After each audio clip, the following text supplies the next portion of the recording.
الطبق اليوم طبق مالح. سويت الخلية بحشوة الأجبان وتغميسة الزعتر.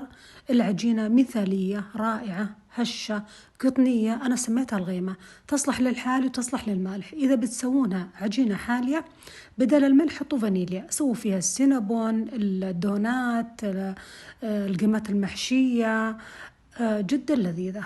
طيب المقادير ظهرت لكم على الشاشة ونبدأ بسم الله. بوعاء العجانة أضفت جميع المقادير الجافة، بعدين خلطتهم وأضفت البيضة والماء وبديت أعجن. تقريبا أخذت معي 10 دقائق بالعجن، وأضفت ملعقتين كبار من الزبدة. هذا هو قوام العجينة. حطيتها بزبدية وحطيت عليها شوي زيت وتركتها ترتاح تقريبا نص ساعة.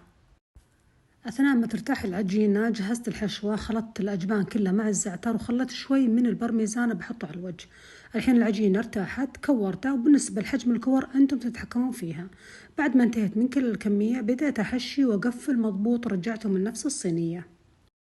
جهزت صينية الفرن وغمست العجينة أول شي بزيت الزيتون بعدين بالزعتر. بعد ما انتهيت من كل الكمية غطيت الصينية وخليتها ترتاح تقريبا ربع ساعة، وهذه التخميرة الثانية ضرورية علشان تطلع معكم العجينة هشة وقطنية.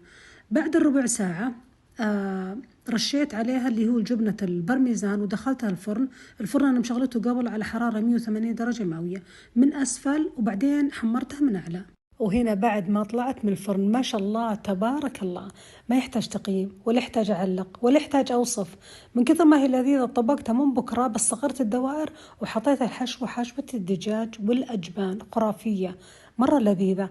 أهم شيء إنها سهلة وسريعة، ما يحتاج وقفة بالمطبخ. صحة وعافية وهان على الجميع، طبقوها ضروري تطبقونها.